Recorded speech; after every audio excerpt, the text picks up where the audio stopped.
And Shalom. All praise to the Most High, Yahweh, Ba'asham, Yahushai, Ba'ashem Kodash, and double honors to the apostles of GMS and to all the bishops, all the prophets, and all the sincere brethren that are living the truth across the world, and also to all those sincere brethren and sisters that are listening to the truth. And I pray this may be another edifying lesson to the flocks and whoever the Most High want to hear this message, and let it be heard. And before I begin the lesson, I'd like to introduce the true name of the Heavenly Father, which is Yahweh, and the name means He exists. And also the true name of the Son is Yahushua Mashiach, which means the Redeemer or the Deliverer, and He's only coming to redeem His people, which is the children of Israel. Which in this day and age, you will identify them as the so-called Negroes, so-called Latinos, and so-called Native Americans, which scatter in all four corners of the world and looks like the other nations and practice the custom of the other nations. And that'll be it for the introduction of the Heavenly Father and the Son, and also the nation of Israel. And that'll be it. And the title of the lesson for the day is basically the Kingdom of Israel split, which basically happened after the death of King Solomon.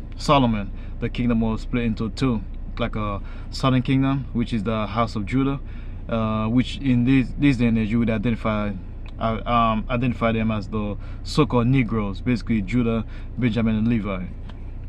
And the northern kingdom, which is the house of Israel, which is head by the kingdom of, which is head by the tribe of Ephraim, and it goes from Ephraim, Manasseh, Gad, Reuben, Asher, Issachar, basically the rest of the 10 tribes I should say.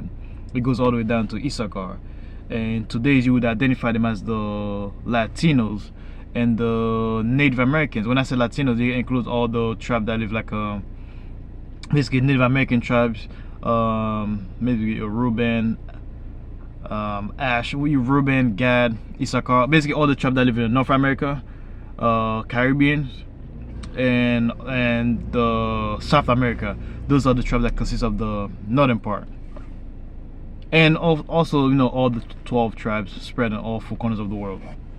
So I'm gonna start going in 1 King chapter 12, which is in the Old Testament, which consists of 1 King 12 consists of 33 verses.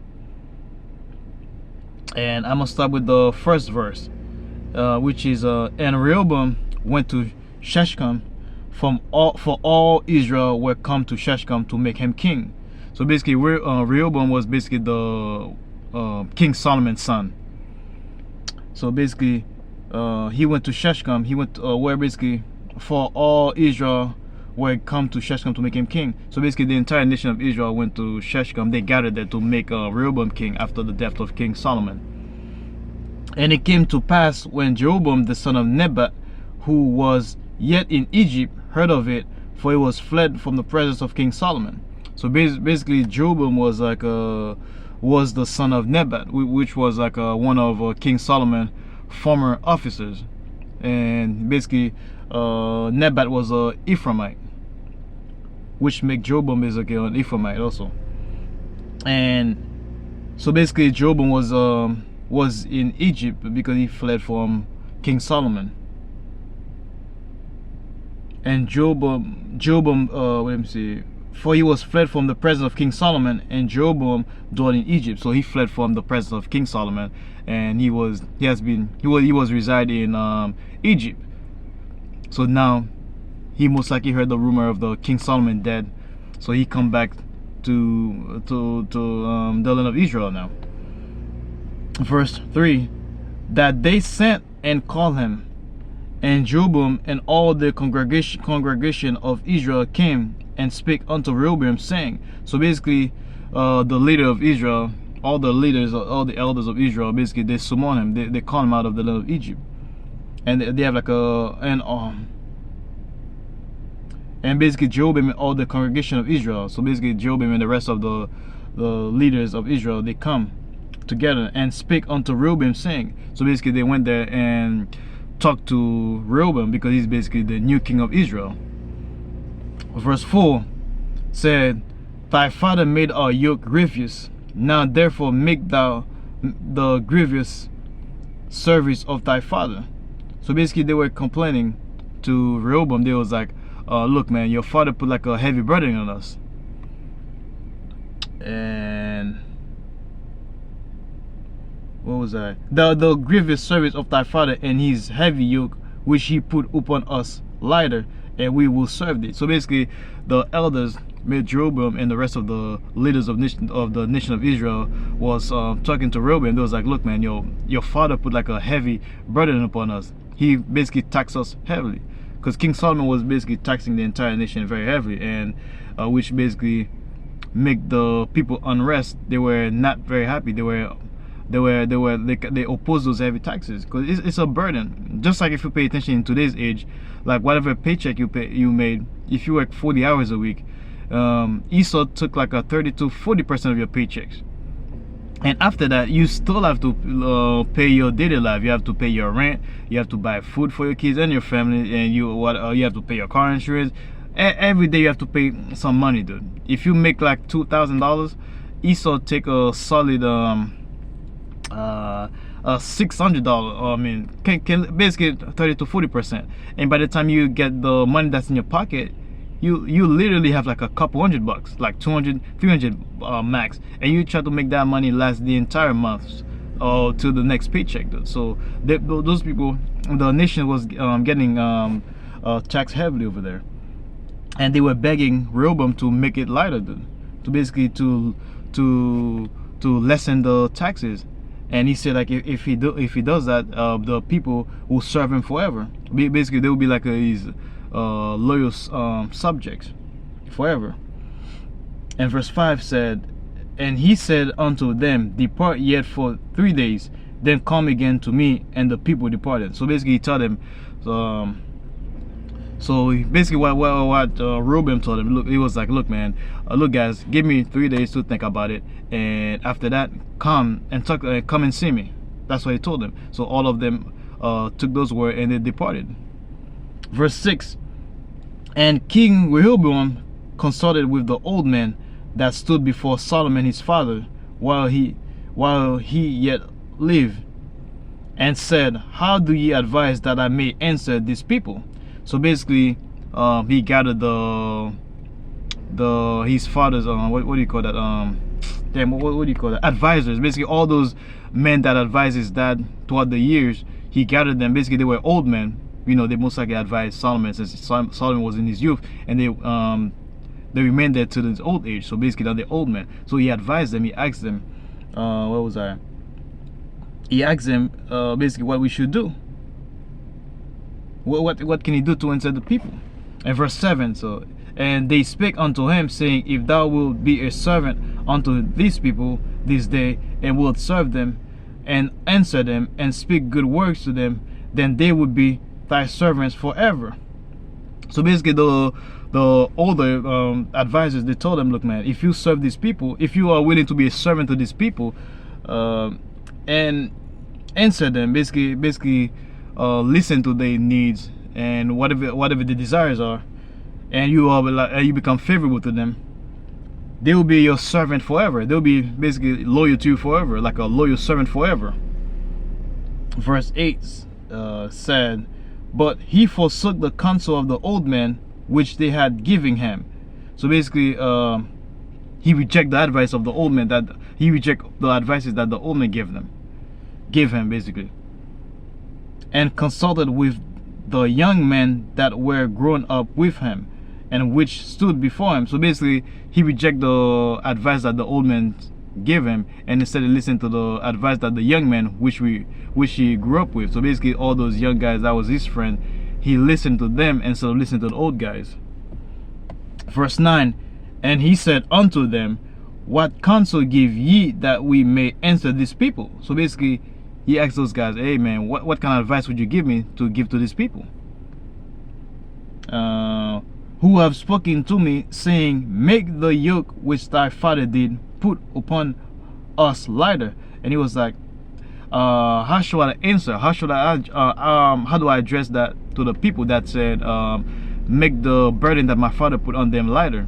All those heavy taxes, all those burden that my father put on us, make it lighter. How do I address that to the people? And verse 10 says, and the young men that were grown up with him spake unto him, saying, so basically the young men, his friends, those guys that are the same, within the same age as him, and the young men that were growing up with him speak unto him. So basically, those guys that grew up with him, let me see. And the young men that were growing up with him spake unto him. So basically, those guys that grew up with him speak to him and said, saying, thus shalt thou speak unto these people that speak unto thee, saying. So basically, they say like all those guys that's basically talking to your ears, complaining in your ears. Here's what you have to tell them: thy father made a yoke heavy, but make thou it lighter unto us. Thou shalt thou say unto them, my little finger shall be thicker than my father's loin. So basically, like his young advisors were mocking the people. They was like, look, man, all those guys that were saying like your father put like a heavy burden onto me, make it lighter. Go tell them like, look, man, my little finger, my little pinky shall be thicker than my father's loin. So basically, he said like he's tell them like, look, man, my little pinky is like basically thicker than my father's waist. That's why he told them. That's why he told his that's what his advisors tell them to tell the people.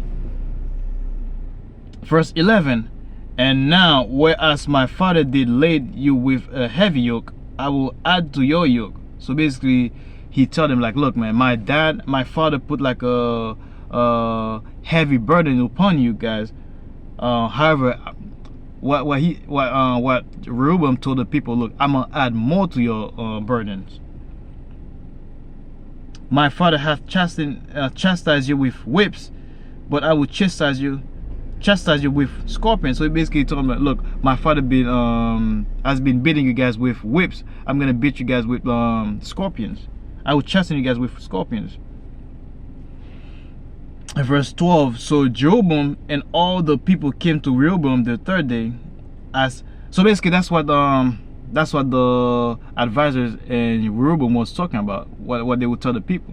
So basically, on the third day, so Jeroboam and all the people came to Rehoboam the third day, as the king had appointed, saying, come to me again the third day. So basically, 3 days later, Jeroboam and the rest of the leaders of Israel come to the king, because the king told them, give him 3 days to think about what he would do what he told the people. So they come after the 3 days basically. Verse 13, and the king answered the people roughly, and forsook the old man's counsel that they gave him. So basically, what ending up happening is like Rehoboam like talk harshly to the people, man, and he completely ignored the advice that the old counsel of his father told him, and goes with what the young counselors told him. And verse 14 said, and spake to them after the counsel of the young men. So basically, instead of following what the older men told him, he followed what the younger men told him instead, saying, my father made your yoke heavy, and I'll add to your yoke. So basically, he told them like, look, man, my father make your burden heavy. What I'm gonna do is I'm gonna add to those burdens. My father also chastised you with whips, but I will chastise you with scorpions. He told them, my father's has been whipping you guys with whips, but now I'm gonna whipping you guys with scorpions. Wherefore the king hearkened not unto the people. So basically, the king did not give a damn about what the people were saying, or pay no attention to them in whatsoever way. For the cause was from the Lord, Yahweh Bashim Yashai. So basically, the reason the king did not listen to the people is because it was based off the Heavenly Father's will, that he might perform his saying, which the Lord Yahweh spake by Ahijah the Shilonite unto Jeroboam the son of Nemat. So all this thing happened not because of the king's doing. It was because of the will of the Heavenly Father, because Heavenly Father told that to the prophet Ahijah the Shilonite unto Jeroboam, unto Jeroboam the son of Nebat.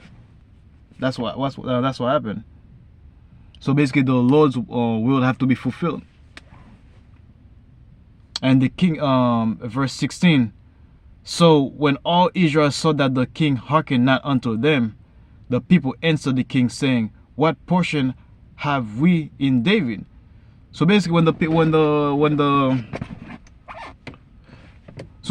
nation of Israel heard what the king said, when they saw that the king completely ignored them and refused to listen to the burden, listen to all those horrible things that's going on around them, so they were not happy. They were very furious, and they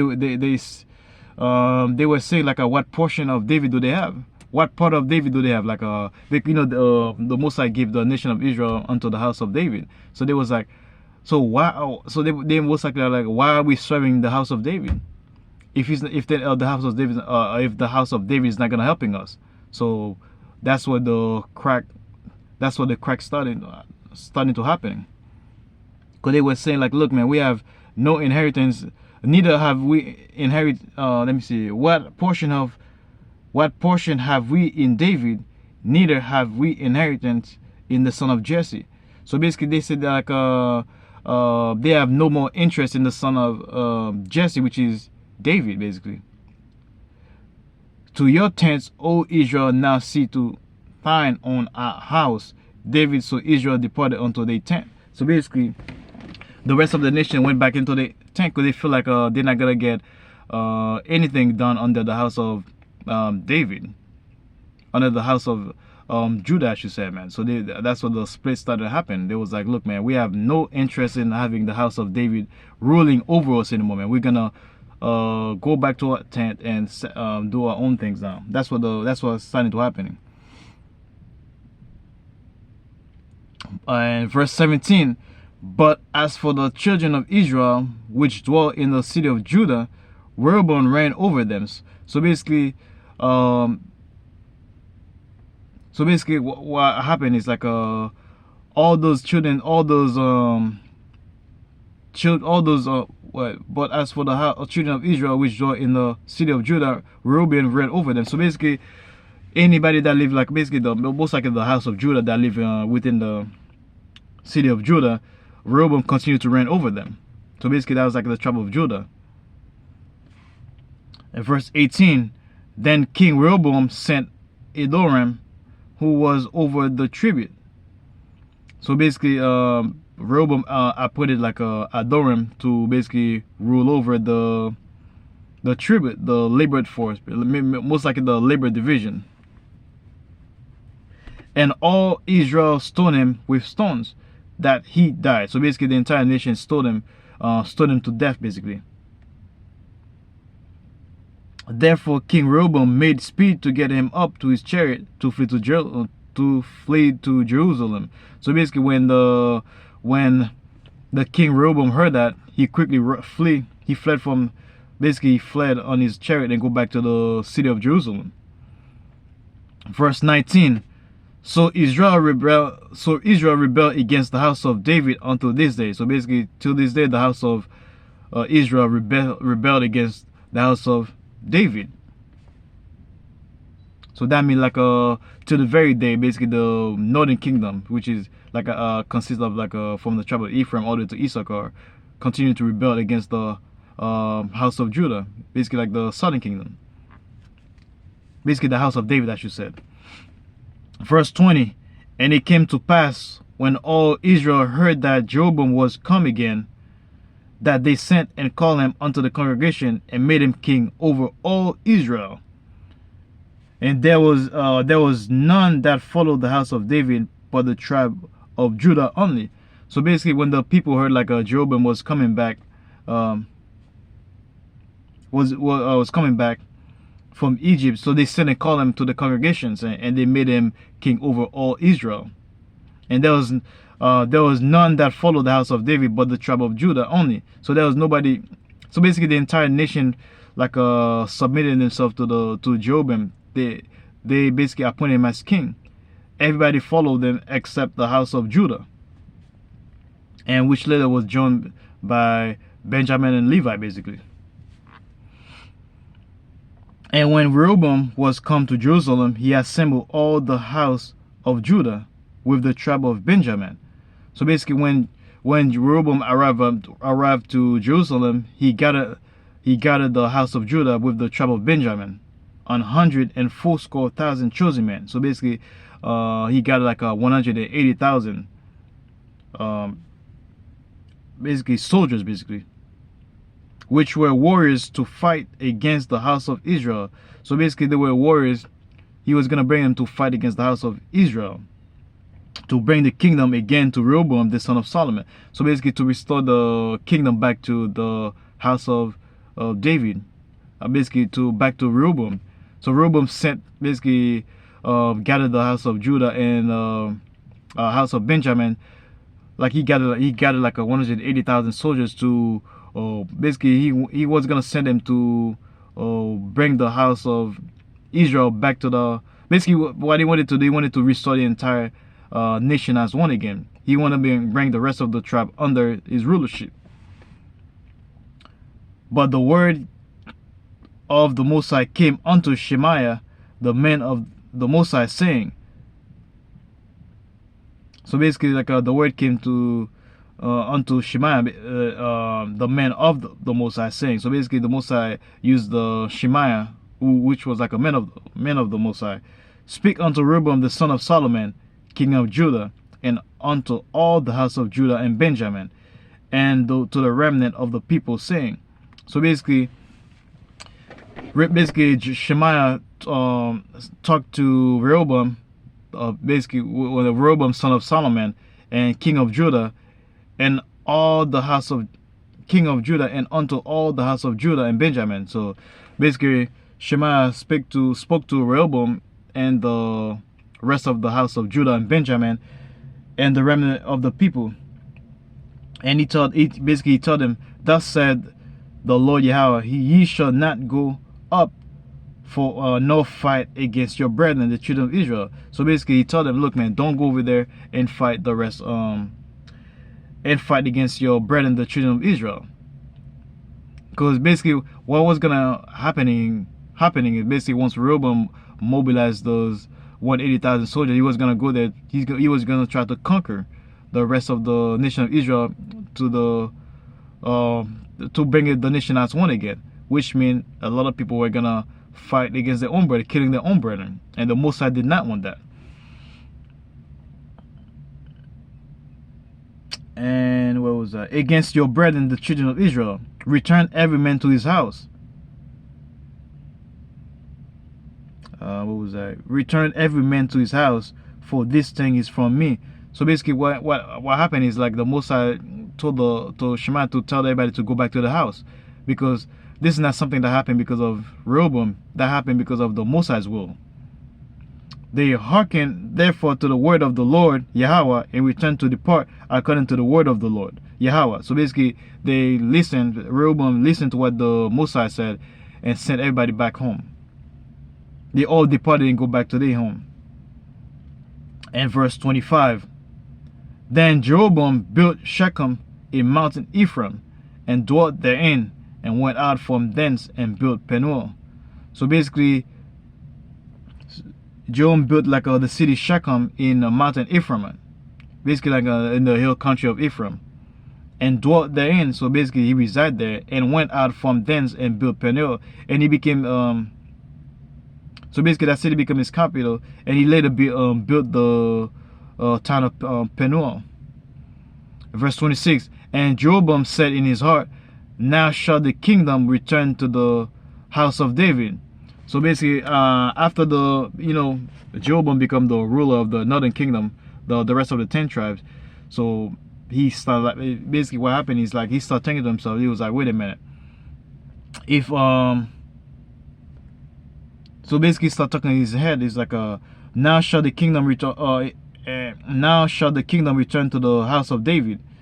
If these people go up to do sacrifice in the house of the Lord Yahweh at Jerusalem, then shall the heart of these people turn again unto their Lord, even unto Rehoboam king of Judah, and they shall kill me and go again to Rehoboam king of Judah.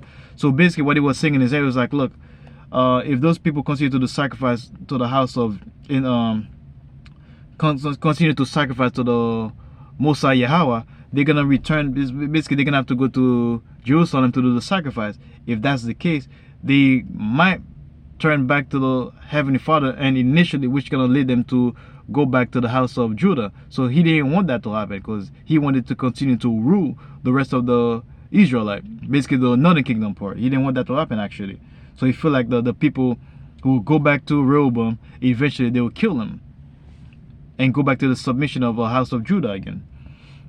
Verse 28, whereupon the king took counsel and made 2 calves of gold and said unto them, it is too much for you to go up to Jerusalem. So basically what happened is he built he took counsel and made 2 calves. So basically he had his own set of advisors and he took advice from them. And so they come to the idea of like they're gonna build 2 calves. So initially those guys were the same guys that was back in the ancient world when Moses went to the mountain and they made Aaron build those golden calves. So initially it was easy for them. So under Loki, the northern kingdom was already worshiping false idols anyway. So it was like a easy transition. They just needed the green light. So that's what ended up happening. So the people didn't even fight it. So they just so he told those people like it's too much work for you to go to the land of Jerusalem to worship the Most High. We're gonna build our own calf and worship worshiping it here, and the people just comply. Behold thy powers, O Israel, which brought thee up out of the land of Egypt. So he told him, look, Israel, these are the powers that bring you out of the land of Egypt.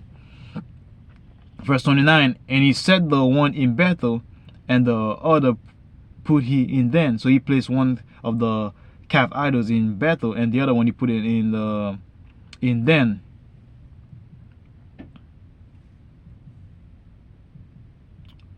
And verse 30 said, and this thing became a sin. So for the people went to worship before the one even until then. So basically this became like a great sin in the eyes of the Heavenly Father. And for the people went to worship before the one. So basically the people started worshiping false idol. And we see it, we can see it in today's age, like Jews worship everything but the Most High. And especially the northern kingdom of all people. Like if you go like when you watch like you can tell the tribe by their idols. Like when you watch like the Southern Kingdom, what they normally have in the car, they have the blood of, they always have that sign that says the blood of JC, and they probably have like a cross of Jesus Christ in the cars. But when you look at the Northern Kingdom part, man, from the you see like a various idols in the car dash. You got stuff hooking on the mirrors. You got the seat might be covered with some idol worshiper. You go to the house, same thing again, dude. Like I got my neighbors, like in his car, he has like a statue of Mary, and he has all those what's it called again, those little bead stuff they have on their neck, rosemary, and God know what he has in his house. Various idols. You got Saint Nicholas, Saint what's that I got, all those false idols there, they have all those stuff. And this then became a sin, for the people went to worship before the one even until then. So basically becomes like a great sin because the people started worshiping false idols. They basically traveling as far, they went to worship before the one even until then. They travel as far as then to worship the one there. So basically they worship like all the false idols that Jeroboam has presented them. And he made an house of high places, and made priests of the lowest of the people, which were not of the sons of Levi. So basically Jeroboam basically has he built like a shrine, like a temple, that I should say, like a place that people can worship, and made priests of the lowest of the people. So basically he ordained priests from the common people. because the priestly people at that time was the tribe of Levites. They were the only one that was the priest. Now he make the priest out of basically any common people. And 32, and Jeroboam ordained a feast in the 8th month, on the 15th day of the month, like unto the feast that is in Judah. So basically, like he made like a religious feast on the 8th month, on the 15th day of the month, like unto the feast that's in Judah. So basically, he was mimicking what the house of Judah was doing, and he offered upon the altar. So basically, he make offerings on the onto the altar basically. So did he in Bethel, sacrificing unto the calves that he had made. So basically, he himself offered sacrifice. Basically at Bethel, he himself offered sacrifice unto the calves that he had made. Unto basically the calves idols that he made, he offered sacrifice to them. And he placed in Bethel the priests of the high places which he had made. So those people that he had put in as priests, he made them like a. He had put it in basically he had put it priests for those pagan shrines, as you said. Verse 33 says, so he offered upon the altar which he had made in Bethel the 15th day of the month. So basically, on the 15 days of the month, he appointed he made like a he designated like a day for himself, so where he could basically worship. Even in the month which he had devised of his own heart, and ordained a feast unto the children of Israel, and he offered upon the altar and burnt incense. So basically, Job offered sacrifice on the altar at Bethel basically, and he like an institute, like a religious festival for the house of Israel, the northern kingdom basically. And basically like it went on the altar like and burnt incense.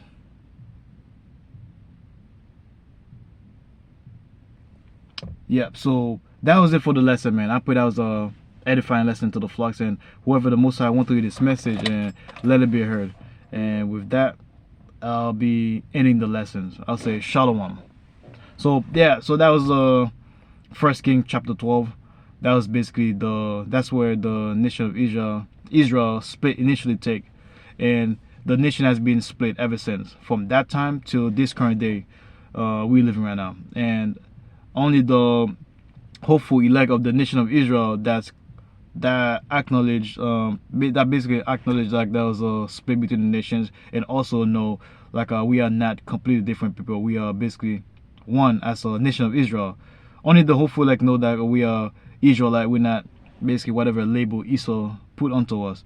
We are not a northern or southern kingdom. We are a house of Israel. We are the nation of Israel, and whatever respected tribe you come from. That's what the elects will call themselves.